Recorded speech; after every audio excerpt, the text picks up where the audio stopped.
Moving on and shifting our focus to the state of Karnataka now, the controversial anti-conversion bill will be tabled in the Karnataka Assembly today.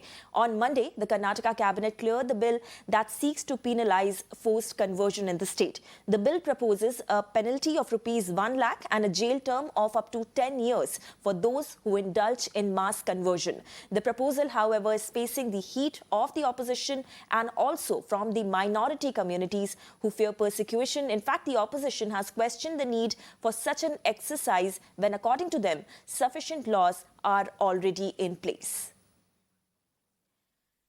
So this is a controversial anti-conversion bill that we are talking about, and that is going to be tabled in the Karnataka Assembly today. Yesterday only, the Karnataka cabinet cleared this bill that seeks to penalize forced conversion. In fact, this bill proposes a penalty of rupees 1 lakh and a jail term of up to 10 years for those who indulge in mass conversion. In fact, this particular proposal and this particular bill has been facing heat from the opposition as well as minority communities. In fact, the opposition has questioned the need for such an exercise when, according to them, sufficient laws are already in place. So this is the latest that we are getting from Karnataka.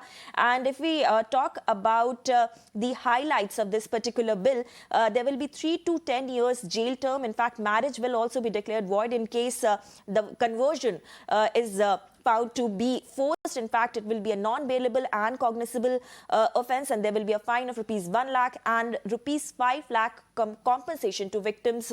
This provision is also there in the forced conversion penalty. In fact, Neha Hebale is with us to give more details on this big story.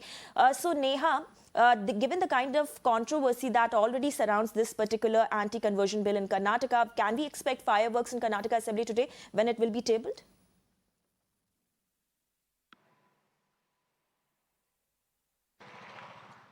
Absolutely, Gauri. Fireworks is the word. We're going to be seeing how, when the bill is tabled today, it was announced yesterday that it was cleared by the cabinet. And today, with the tabling of the bill in the assembly, it's going to be fireworks, to say the least. Let's remind you that the Congress on multiple occasions over here has opposed the bill and said that they would not let the assembly pass the bill.